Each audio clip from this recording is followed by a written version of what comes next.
Good morning. Greetings from the sanctuary of H Street Church. Yeah. It's a blessing again to have with us, or me be with them, rather. Yeah. We with you. No. Because y'all are here when I got to be over there teaching other classes. So, yeah, it's a blessing. So, Reverend Dewberry all the way to my left, Reverend Jewel in the middle. These are ministers here at H Street Baptist Church, the flagship, right here in the heart of the city, right next to Sumner High School, 8th and Oakland. So we're going to bow with a word of prayer. Reverend Dewberry, if you can lead us in prayer, please. Father, we just thank you for this day, and we thank you for all that you've done for us this past week, Father. We pray for those that are watching by however they're watching, Father.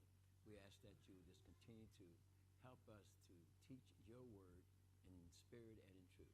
Father, we just thank you for what you're going to do. Father, we thank you for what you've done. In Jesus' name we pray. Amen. Amen. All right, well, we're going to go ahead and dive into our lesson and read our scriptures.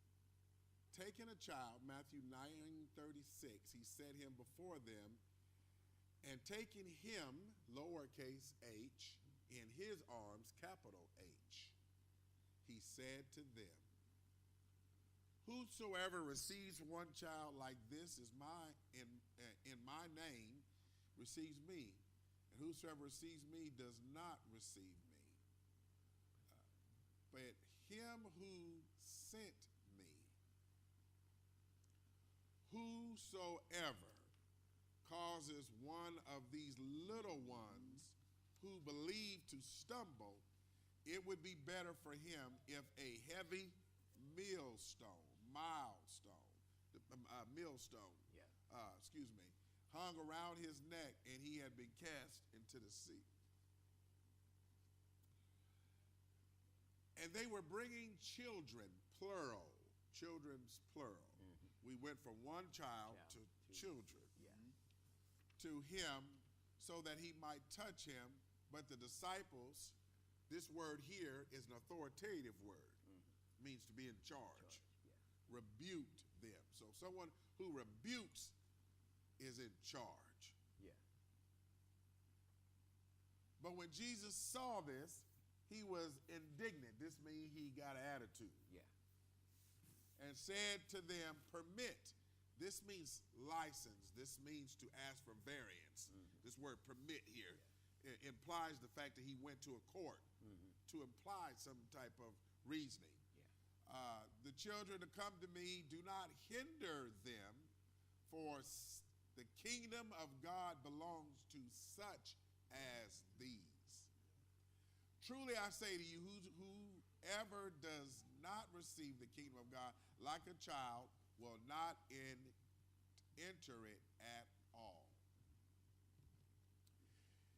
He took them in his arms and began blessing them, laying his hands on the children. This is where we get christening children and bless them, okay? All right, that was a lot of heavy reading. One was about causing people to stumble. The millstone, millstone.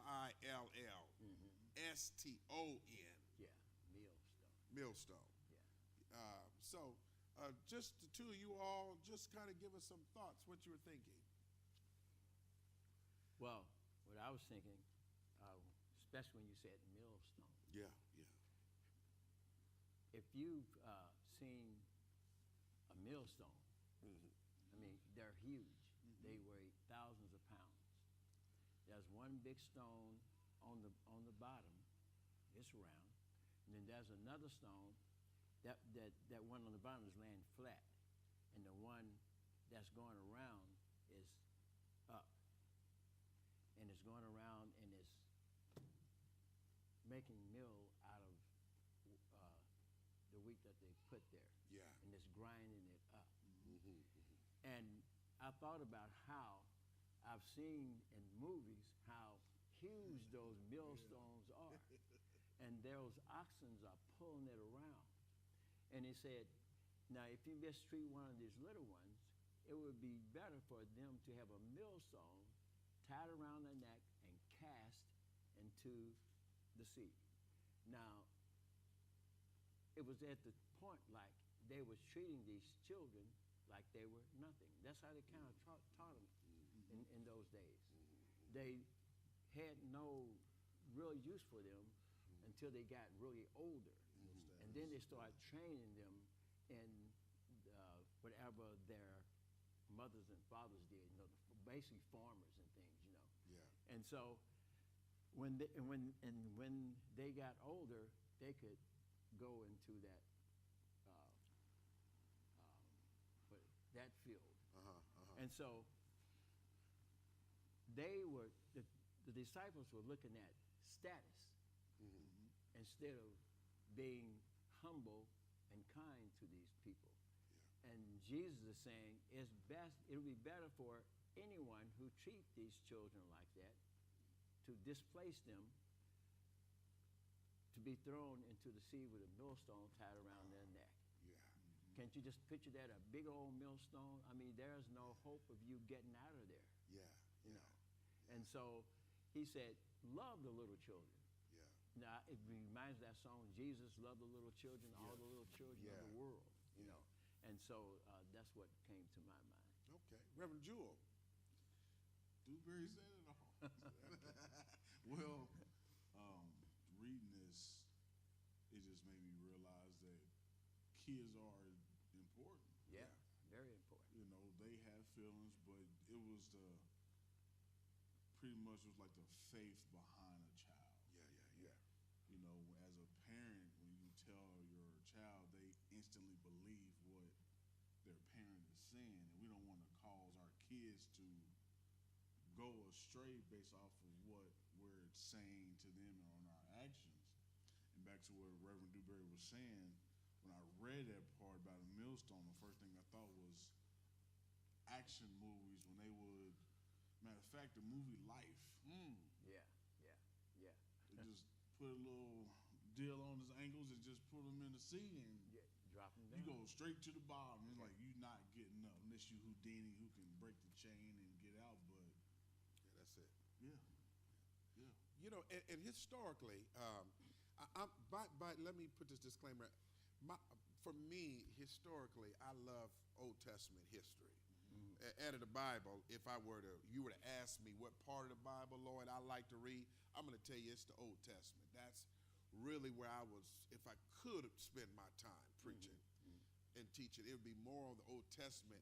It's just something, I love stories, and the stories, the characters, the themes, and the villains. You know, I like all of that stuff. And so, essentially, historically, children ran free during the day Yeah. because their parents were at work. You're right. And so their parents worked not like we do, 8-hour shift. They worked from sun up to sundown. And they were day laborers or paid by the craft. They didn't have daily, hourly wages like we do. Yeah. You know what I mean? And so the parents would leave and the children would be in charge of children. And so one of the good things about children love children. They play with children. They run with children. They don't know, status. Yeah. They don't know one has this and the other one don't. One has food and the other one don't. So it was a common practice for children to run to the synagogues because that's where they were fed. Yeah. Because the church was a place, keep in mind, the rule was that if you were a weary wanderer or you were a stranger or you were a traveler, any of those things, you could go to the church and the church would give you food, clothing. Everything And so when they saw rabbis and people of importance, they ran to them, and this is where you get beggars, all of this, that socialism, where they would always have something for little kids, and they would give to kids. And so when the kids saw Jesus, based on the culture of that day, them just roaming and running and playing, this was something they did all the time. Yeah. This was not something children just did because they saw Jesus. This was their normal practice. So modern day, this is the way it would be, Sister Pam.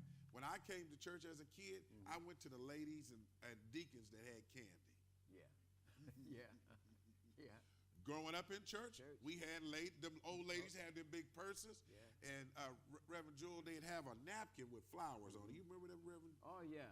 Them little and they have a little coin purse that had coins in them that you little twist and it opened. Two little knobs would sit like this, Right. and they'd twist it. Right. And the old ladies would have quarters and nickels and dime, and they'd slide you a quarter and say, if you be good today, I'll give you 50 cents at the end of church.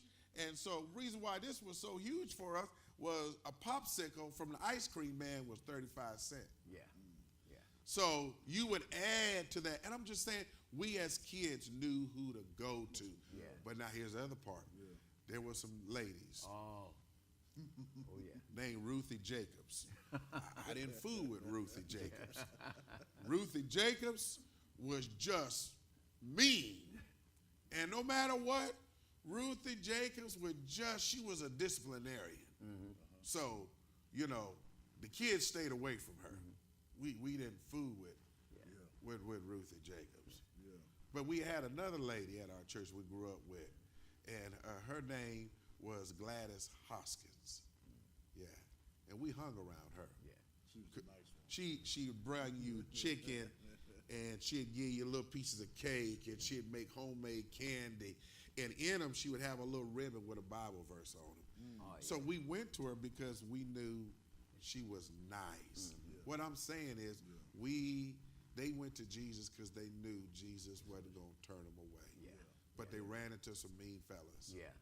the disciples, Some who fellas. thought they were doing right, Yeah. act like they was in charge, Yeah. and rebuke. That word rebuke means they talk sharp. Yeah. Yeah.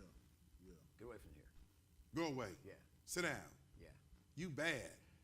And so you know what they used to describe bad boys, and I'm going to pull back and let you all talk some more. Okay. If you was a boy, you was mannish. Yeah. If you were a girl, you were fast.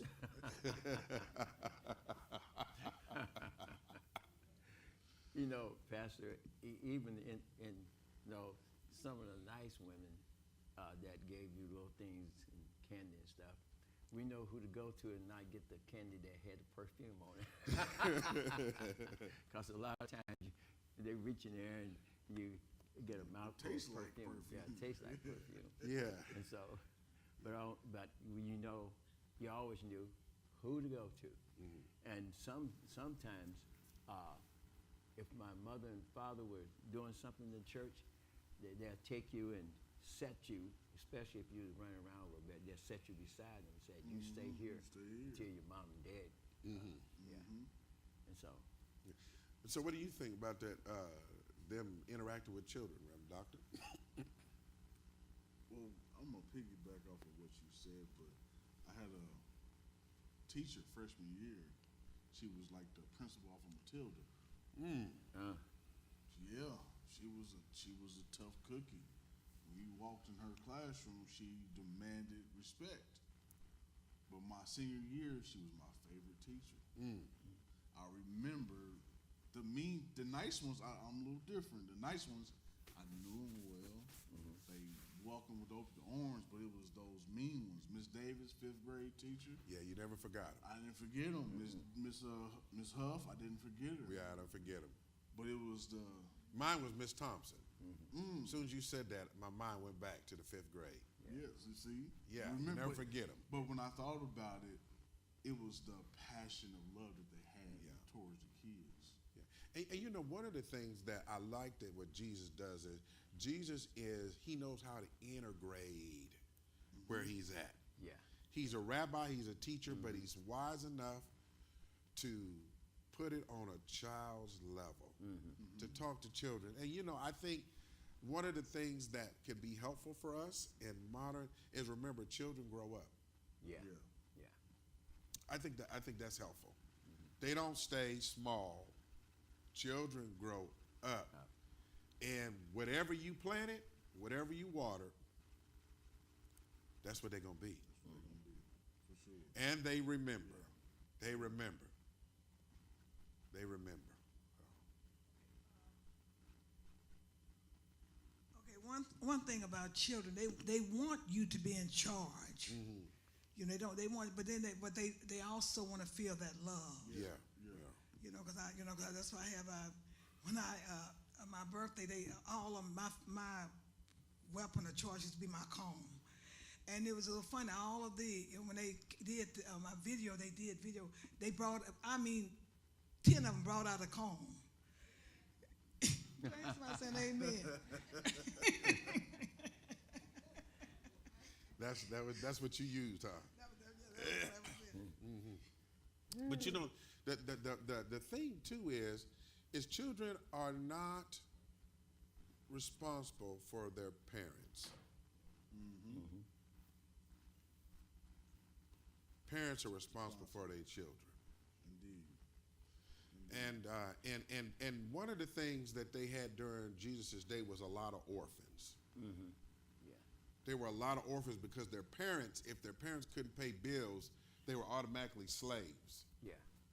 Their parents, so slavery was huge in the Bible because if you couldn't pay a debt, when we talked about Caesar 2 weeks ago, the coin, the inscription, Yeah. then you were automatically the slave, which is why you hear Paul use this slave and master.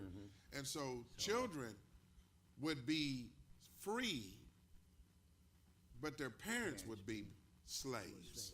So they depended largely on a community to develop the children. Yeah. They depended wholeheartedly. And I want to say that, and I mean when I'm saying it now, we got to go back to the community model that helped rear black children, brown children. Yeah. Because that's what really helped us Yeah. become the communities we were. And I'll tell you what, we didn't have a lot of kid killing when I was coming up as a kid. No. If it was something, it was rare, but you didn't see kids killing other kids when I came. I mean, the most we did was take a stick to hit each other, or That's it. you know, or your fist, but it Yeah. wasn't nothing like now. You know what I mean? We still had problems, but the thing is, what I'm getting at is parenting. There's no book. Raising a children or a child, there's no book.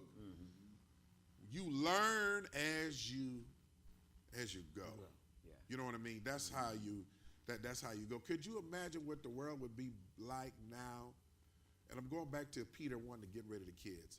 If parents would relax and let other people help them raise their kids, because there's two children my grandmama used to tell me, and granddaddy. There's two children in this house. There's the one that you make me think you are, and then there's the one you really are. Yeah. Yeah. She said, and you gonna make me want to jump on somebody because they saw who you were trying to become. And they was trying to curve you. Yeah. You know, when And I'm saying that because, you know, you don't have community disciplinarians Yeah, and that. anymore. No. You know. then you had, you walk down the block a couple of times and walk around the block, everybody know where you've been. Yeah. And then if you do something wrong, it get back to your house before you got back there. Yeah. But that made us strong. Yeah, it made it real strong. Yeah. That was good. And you know, and I'm gonna say this. It was Louis Farrakhan, and though he's not Christian, I'm gonna borrow something he said. Yeah. He said it's ironic how black parents, brown parents, white parents will trust their child with a teacher they know nothing about, Yeah, they will. and let your child be under their influence for however long a day of school is, but you won't let me tell him or her what's right or wrong. Yeah. You want to take issue with me, but you trust a stranger. Yeah. And I just say that because Peter and the disciples rebuke the children, scold them, discourage them. Yeah. And to discourage a young child, that can really hurt them throughout the whole lifetime. Yeah. Because I know it was this one boy and this girl, they were twins. And they were always going up to the store. And they were poor, very poor. And they would ask for food. And so instead of saying, we can't give you anything, be nice to them, get out of here, don't come back, you know, you don't have any money. Yeah. And so they would come down. We was going see them going down to the house, and my youngest brother, he said, "Here come those poor kids back Yeah. again." And my mother told him, Don, that was under me. She said, "By the grace of God, you're not poor. By the grace of God, you have parents that love you." Yeah. And she said, don't ever say that to them, around them. They have enough problems as it is, Yeah, and the reason why I keep pointing out about Peter rebuking them is because Peter was assuming, or whoever was jumped to conclusion about where their parents were. Yeah, right. Get away, Yeah, and we sometimes, do that, right? Based on somebody's parents or their families, yeah. we judge a child based on them. Oh, don't let your father or mother be in jail. Oh Jesus. Oh, Yeah. I remember growing up that them old folks, and I'm talking about old folks, they used to make it a habit when I would see them, my grandmama's friends. What'd you learn in school today? oh yeah, oh yeah. What'd they teach you? Tell me what you read about.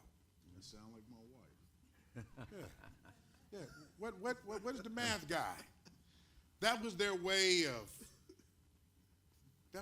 talking. Yeah. Put that up there, Connie, that passage there. So I believe it's 9 and what do we got here? Where Jesus is takes the children and touches them, where he blesses them, if you don't mind. I believe it's 42. Yeah. And they were bringing children to Jesus, that him,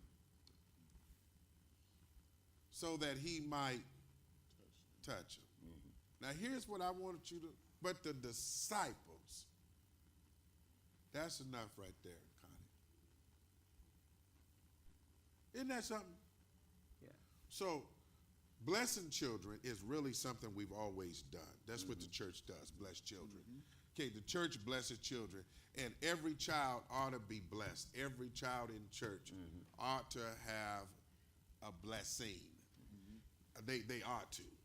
They ought to. Yeah. I remember being blessed. I remember having a godmother and a godfather. I remember that as a child coming up. You know what I mean? And all my brothers and sisters had godparents, right? Yeah. Now this ain't a tradition. Parents think blessing a child is a tradition. That's just a religion. That was actually a blessing. Yeah, a real blessing, because just like now, my two granddaughters, they have godchildren. Yeah. And some of their friends that have less, they help them a lot. Yeah. And that's how it should be. I was thinking about this, how the disciples were. The apostles were running the kids away. Yeah. What does that say about them? Yeah. What does that say about them? Yeah. You know. Yeah. Yeah. That's something. Yeah, and I can remember when we would go in the church, and this one guy, he might have been as old as we thought he was, but he looked really, really old. And if we came there too early, he'd run us out. Get out of here! Yeah. So we go. We don't. Yeah. His name was Deacon Hayes. I won't forget him. Yeah. Well, and the thing and the thing about blessing, let me just be clear. Do you know that there were times of the year that set aside where they just had open blessings for children? That's how Jesus got lost in the temple. Yeah, right. Yeah. Luke chapter 2. Yeah. They decided to go to church, and it's time of the year of blessing, and he got lost. Yeah. Parents lost him. Yeah. That's what it says, right? Yeah, right. Didn't know Parents where he lost was. Jesus. Didn't know Thought where he was. with somebody, other part of the family. And so blessing, some people think it's Catholic. Think blessing the children is a Catholic practice. Because Catholics still, if you're a part of the Catholic Church, they call it baptism. It's a kind of a baptism where they take the child and dip their finger in water. And Yeah. But for us, how do we bless a child in our church? Our practice? Talk about in faith. How does our practice for blessing a child?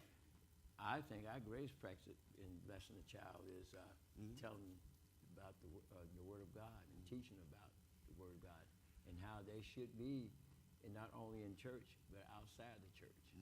You know, because if you teach them the rules of God, you're gonna have a better child. Yeah. And so, What ways have you seen the church bless children? Let me rephrase the question. well, when you get to talking about physical things, just like teenagers that getting ready to go off to college, you know, raise money for them, help them, and give them numbers of who they can call if they need help. You know, that's how we've blessed them a lot. That's how A Street has blessed them. Gotcha. Yeah. How many of you have seen them actually? Go ahead, sister. Yeah. Dedication back to God. Yeah. To place the child in the hands of the pastor, and then he turns around and Yeah. Dedication. Dedication. Yeah. is that's still the blessing though, right? Yeah, it's a blessing And that's what's taking place here. here, right? Because Jesus took them into Yeah. his arms. Yeah. So I guess the question is, how do we reinforce that? How do we encourage that? You know, I've seen so many times where the church does so much, Oh, and the parents are doing very little. yeah. We need to encourage the parents to be a blessing, a real blessing to their child. Yeah. And the only way they can be a real blessing to their child is that they get to them before anybody else, even before they leave to come to church, Yeah. and talk to them about who Christ is. Yeah. Yeah. I think it starts with the parents. Yeah. You know, instead of telling your kids, "Nah, it's okay, you stay home." No, get up. We need to be at church. Yeah. Starting young with the kids, help them understand that it's important to go to church. And as they get older, they understand that the church is full of sick souls willing to be saved. Yeah. You know, Yeah. And you know what? Yeah. Let me just say this. Isn't it something how parents give children a lot of choices now? Oh, we had no choices. you ain't had no choices. Yeah, growing up. Pastor, you know, we were raised on a farm. We got up at Now you were living in Kansas City, right? no, Oklahoma. Oh, okay. Yeah. Yeah, because I thought you was Kansas Cityan. Oh, no. I was going to say, where was a farm? No, Oklahoma, Guthrie, Oklahoma, 32 miles from Now Oklahoma. you City. know it ain't nothing in Oklahoma but sand No, red dirt. and dirt. Red clay, man. Red you know. clay. And so now I forgot what I was talking about. You said the farm. Yeah. I'm sorry, the Yeah. farm. Living on the farm. On the farm. And every morning we got up at 4:30 at 5. Yeah. Feed the chicken, the hogs, everything. You had to do that, you know. And that's one way my mother and father taught us. They said you have to have some kind of ethic in Yeah. your life. Yeah. You have to be able to do a job, Yeah. not get out there and mess around in the job. My Yeah. job was cleaning the chicken coop. Can't you imagine? Now this chicken coop was flat for a long time. My father, he said, I'm gonna make it easier for whoever had to clean the chicken coop. He took it and raised it and tilt it, so when you put water and soap down, it just ran down and ran out, and then you could set it back down. See, but our job was to feed the chickens, clean the chicken coop, feed and pigs. Let me tell you, oh man, they're the dirtiest things you can think of. And you had to be out there every morning. I'm talking Saturday morning too, Sunday morning. That's what you did. You know what? And I hated picking eggs. Yeah. Or whatever you call it, Oh, gravel yeah. in the mornings. Oh, yeah. We had bannies and we had banny chickens, and They'll then fight you, too. we had Rhode Island Reds, Oh, and yeah, we had all of them.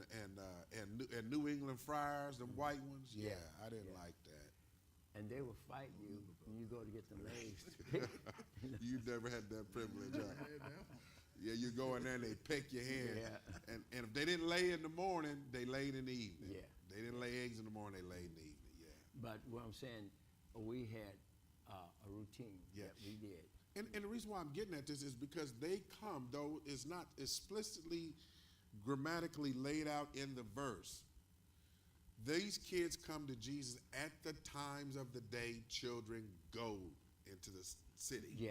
Yeah. So they're not just roaming Roaming around. around. They're not just saying, these are specific times that was normal Yeah. for children. And I'm just saying, children don't know what's normal is unless parents teach them. So you think about it. Parents give kids choices on what to eat, what they wear. I'm talking about nowadays. Oh, yeah, yeah. Right? Right, they do. And where they want to go, Go. what they want to participate in. But then they turn around and don't imply that when it's time to go to school, you Yeah. going to school. Yeah. You don't give them a choice for that. You don't give them a choice for, it's just things that we just. Yeah, just let go. But when it comes to Yeah. church and faith, now you. Options. I never will forget. I wanted a Jerry curl. You remember them back in Oh, the yeah. day? Oh, yeah. I wanted a Jerry Oh, curl. yeah. I wanted the S curl. It's in a white and blue box, Lord. It was a white and blue box. Y'all remember the Jerry Oh, yeah. curl? Oh, yeah. And if you couldn't get the Jerry, the Jerry curl, which is where you sat under the rollers, you had the white paper with the Oh, pink yeah, rollers, and you had that little heater, and then you came out and they put the little bag on your hair. You remember that? Oh, That yeah. was the Jerry curl. Yeah. That was where you went to get it done. Yeah. So you had to default to the S curl, which was a little box Yeah. that you put on your hair, you comb backwards, and they curl. Well, they told me I couldn't have one. Can you see Pastor with a Jerry curl? They told me, I'm saying that she told me, she said, she was big. My grandma was big. She said, no, I'm going to have you the way I want it. Did you ever get it?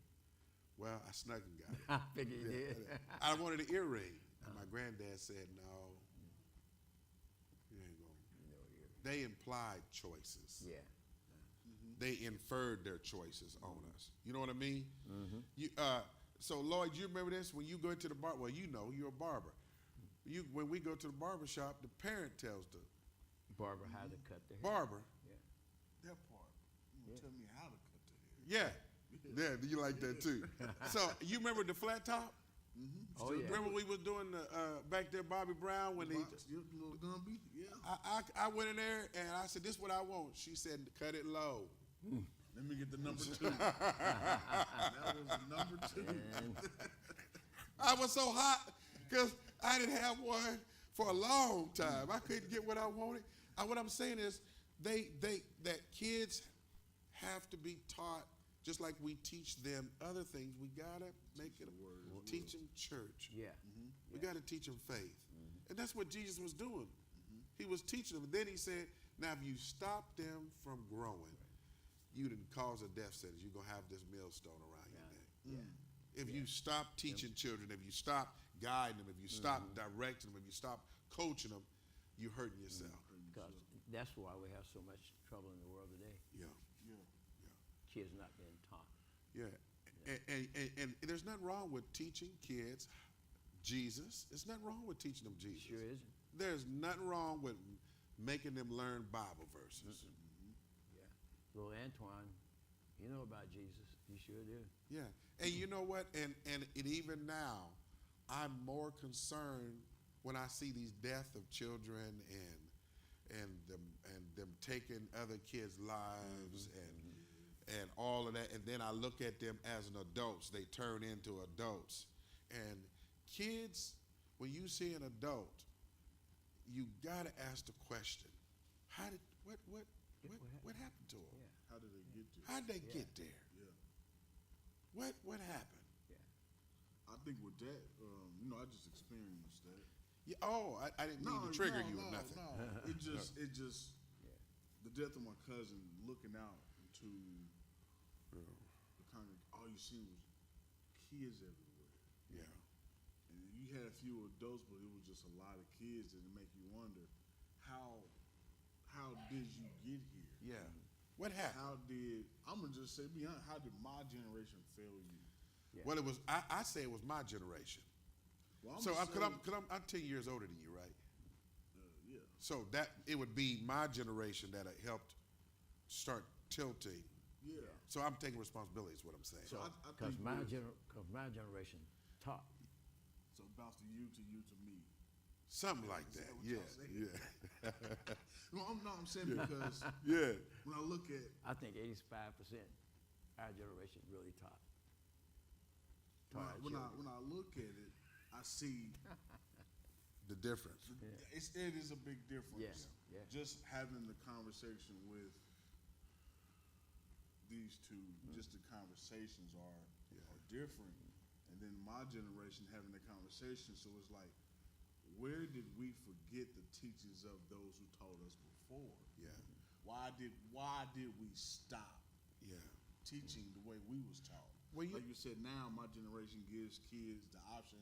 Hey, do you want to wear this? Back then, My you grandma had- laid my clothes we out. had Yeah, clothes yeah. laid She out. laid is my what- clothes yeah. out. Only thing is, I just started having earning my clothes at an early age, but my mama picked up my clothes. Hey, yeah. Yeah, but Yeah. I wanted to wear the starched jeans. And told you how you was getting how you was gonna iron your pants, how Yeah. what kind of socks you was gonna wear, who you was gonna run with, whose house you couldn't go to. What were you gonna I say, couldn't Sister go to Warren? your house. Yes. Yeah. Yeah. That's the truth Yeah. too. Yeah. Yeah. Church clothes and play clothes and school Yeah. clothes. And we had chores. Yeah. Saturday morning. Friday, Monday, Friday, Monday, Saturday morning, Tuesday, yeah. Wednesday, Thursday. Friday. Somebody washed dishes. Oh. Somebody's. Yeah. Now we had a vacuum cleaner, but you didn't use it till Saturday. You swept Yeah, the sweep. carpet Yeah. Boy, look, to that's make a sure the workout. carpet stayed fluffy. Yeah. Uh-huh. Yeah. Right. That's what- yeah. Right. Yes. Now that was my grandparents. That's the way they raised. But I want to go back to what you said when Jesus was teaching these children. One of the things that I think that's ironic about us, where we went wrong, for my generation, I wanted to give them stuff I felt like I didn't have. So for my kids, every last one of them, I put a TV in. They were one of the worst things I could ever did. Yeah. One of the worst things I could ever did. I'm seeing that now. Because they all went to their own rooms Yeah. to watch TV, and nobody sat At down. the table. Yeah. And Ate at the table. now I did require we all ate together. Oh, yeah. We had to eat. Yeah. We had to eat. Yeah. But I'm just saying those were things that I saw that we did, that I did. Another thing that I wish if I could have, that I could do all over again, if I could do it all over again, I would have made sure that I incorporated that family prayer time once or twice a week that we did growing up, where we all prayed Yeah. before we went to bed at least twice a week. Yeah. And you had to go in order. Everybody prayed for everybody, and then you went to bed. Well, we prayed always at dinner time. Yeah, we still did that. Yeah. Yeah. Pray at dinner time. Yeah. And then at nighttime, my mother and father would come into, just like it's about two of us in each room. Yeah. It was 9 of us. And so they would stand there and listen to the prayer. Yeah, and you know something else that we replaced family time with the Nintendo Wii, Oh, the yeah. PlayStation, the GameCube, the Xbox, the tablets, and that kept us from doing what we're normally supposed to be, and that's social beings, where you have the narration and you teach and you model. And so now what we got is your generation saying, hey, let them do what they want to do. Let them Yeah. be a kid. Let them be a kid. And that's all. In that case, go outside. Yeah. Go Yeah. get a strawberry on your knee. Good. Yeah. Go play kickball. What's Yeah. kickball? Yeah. You remember that? Yeah. Oh, yeah. That's how I proposed to my wife. Kickball. Play kickball. You played? Hey, watch out. Was it like a soccer ball, the Nah, white nah, ball? We had the red ball, the more area. you Okay, got I was bigger, just yeah. trying to. Yeah, you heard me, Lord. Yeah. I wanted to know if it was the real real one. kick. Yeah. Yeah. Was it the real kickball or Yeah. was The it? real one. But you know the thing is that I want to say one of the things that they did during these market times where you saw the children running around, women taught girls and men taught boys. Yeah. During the Bible times. So when you saw them going to Jesus in other places, women taught women or little girls. Men taught boys. Yeah. I think that was huge Yeah. because what it did was it implied godliness. There are expectations from a boy to a toddler to a teenager to a young adult to manhood, which is the goal. Right. And that has to be placed in someone. It has to be taught. Yeah. Same thing with a little girl. She turns into a little girl, then she goes through the various stages that I just mentioned, but she needs a woman Yeah. To teach those things. to teach those things. So imagine, fast track, we had home ec. You remember home ec? Oh yeah, I remember home ec. Home ec, they taught little things like setting tables. Matter of fact, they had toys where you had plates that wasn't domesticating a woman. That was them Learning. creating social environments for people to talk. But culture took it and they said this is what it is. And so for men, they taught us how to use screwdrivers, shop. Yeah. hammers, with sockets and saw. Lathes. It all wasn't that about stuff. getting free labor or mistreating. It was really saying, hey, you need to activate some skills. Right. Yeah. Right. Put some stuff. Bandsaws, everything. Yeah. I know when I was, I think about 12 years old. That's when I really got into learning how to operate a lathe, bandsaw, Yeah. crosscut saw, Yeah. drills and everything. Yeah. And it came in handy. Yeah. It should come in handy on a farm. It surely comes in handy. Yeah. And so when Jesus is teaching these children and he said, hey, this millstone, he's really saying your future's in jeopardy when parents and churches and schools and other places forget to teach. To teach. Now, let's just be honest. We're in a society now where we have some single-parented homes, right? And people are taking on roles. They say, now I don't know how true it is, statistics say there are more grandparents rearing children now than they are parents Yeah, I've heard that. actually rearing children. I'm just going off of what statistics. I've heard that also. Now, this is not my data, so I'm not saying I know this for a fact. I'm not saying I did the research. I'm just saying what somebody else has said. Yeah. So if you, Jewel, and Dorothea are raising your children, then you're a minority, according to data. Yeah. And then if you see somebody else as a grandparent raising their kid, then that's normal.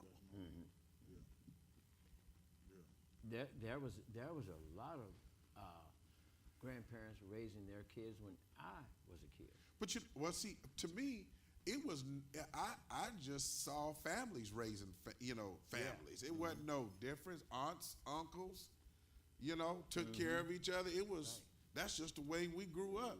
Yeah. And like I said, I was a latchkey kid, so we wore a key around our neck down. And the key was for the house, and you better have that key when you got home. You better not lose it. But that's where I was raised. And so this idea, the future is at stake. And so how do we really get a pass in the kid's life now is the real question. How do we take opportunity